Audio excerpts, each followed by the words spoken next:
Hi people, Sam here at a very bad camera angle and very strange lighting. And there's a weird flicker thing that is happening off into that corner, and I'm not really sure why that's happening, and I should probably check it out later.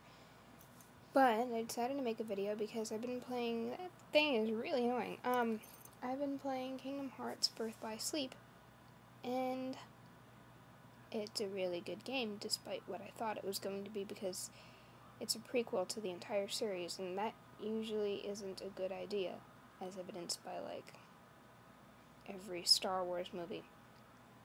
But this is actually good, and actually I think it might be the best game of the franchise, although I don't want to jump any shark or anything. Jump any shark. Usually jump the shark is the phrase. And jump any shark. There aren't usually any more than one shark, but in this case there are. Because those are the rules I've just made up, and I'm enforcing it with this gun.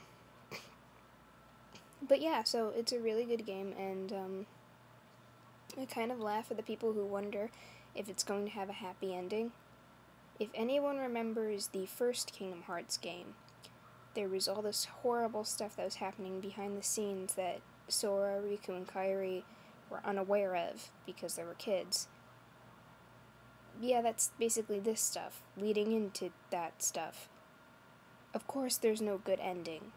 I mean, there might be a bittersweet ending, there might be something happy about it, but it's not going to be they're not going to go skipping through the flowers. It's not going to be a happy ending like in Kingdom Hearts 2, where, everyone was reunited, and everyone, got to hang out again and be cool and lived on the island happily. It's not going to be like that, although maybe Kingdom Hearts 3 will be something like that, which I'm assuming there will be a Kingdom Hearts 3. I always imagined it from the ending of Kingdom Hearts 2, but it was never actually confirmed. And I think it has been confirmed now, because of, the secret ending of Birth by Sleep, or so I hear, which I haven't gotten up to it yet. I haven't even finished Birth by Sleep yet. I'm on Aqua's story. I just finished Terra and then, so yeah, but yeah, of course there's not going to be no happy ending. It really makes me laugh. I mean, it kind of surprised me, the extremity of how dark they went this time around, because it did reach some pretty dark places, and nothing especially too dark, I guess, happens, but it feels like there's this weird enigma surrounding it that just makes it feel so much darker than any of the other games before. I don't think we've had some deaths, but they've been more dramatic and just, I guess, shock value, and things are righted in the end than in this case. In this case, you have some very nice characters dying and not coming back, unlike the first game. Well, no, I guess you could argue that Ansem died in the second game, so that was but I guess it's different because Ansem knew what he was doing when he did that. This was something that, wasn't planned, and it was really saddening, and, of course, just the ending of all stories seems to be a major bad end. If you've seen, Higurashi no Naku Koroni or Umineko no Naku Koroni, you know what I'm talking about.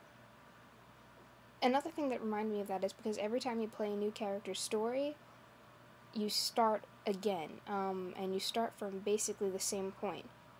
There's something that happens, and one of the characters actually says, "That was unexpected," but he says that every time you go through it. So you're like, by the third time that it happens, not so much unexpected. But aside from the Groundhog Day sort of quality, I've had it, I guess, it actually is a lot of fun, and the game keeps surprising you, because once I finished Terra's story, I was like, man, there's no place we can go from here. It can't be that, what's going to happen in Vens?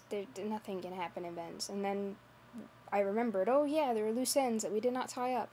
And after I finished Vens, I was like, okay, there are no more loose ends. That is it. There's absolutely nothing left.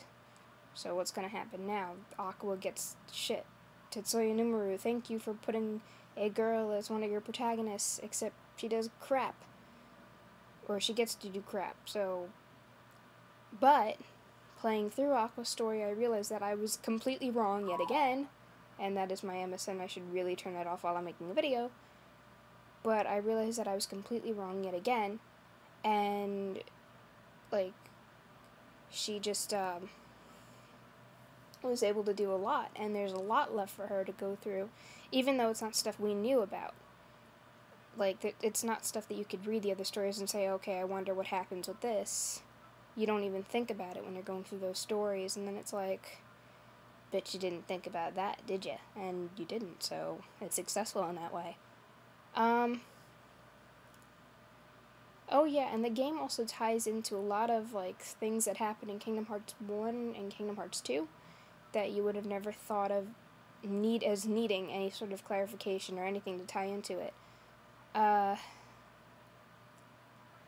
like, I will spoil you now. So, I'm gonna go like this. And when I take my fingers down from my head, that is when you can stop covering your ears because you are avoiding spoilers. So, cover your ears. There are these two characters. There's Ven, and then there's Vanitas.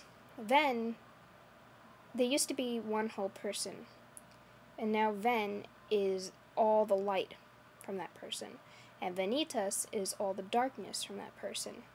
It's really cool how they do that, because they had Haley Joel Osment, who played Sora in the first two games, the light, be the bad guy, like the ultimate bad guy. And they had what's called Jesse McCartney, who played Roxas, who was sort of like the doom and gloom version of Sora, play the light, so Ventus. But with that, apparently when they died, they became two Keyblades because they had two separate hearts, even though they originally came from the same being. Those two Keyblades are the Keyblades that Roxas is famous for wielding. Ven is Oathkeeper, and Vanitas is Oblivion. I never thought of that, and I never thought it needed any clarification or it needed to be tied in with anything else. I just thought, wow, he has a Keyblade too because he's part of Sora. But that's the reason behind it, so I really have to give the writing a lot of props in this case, because they just went above and beyond to tie in things that, so this way no one could call them on stuff and say, hey, wait a minute, what about this?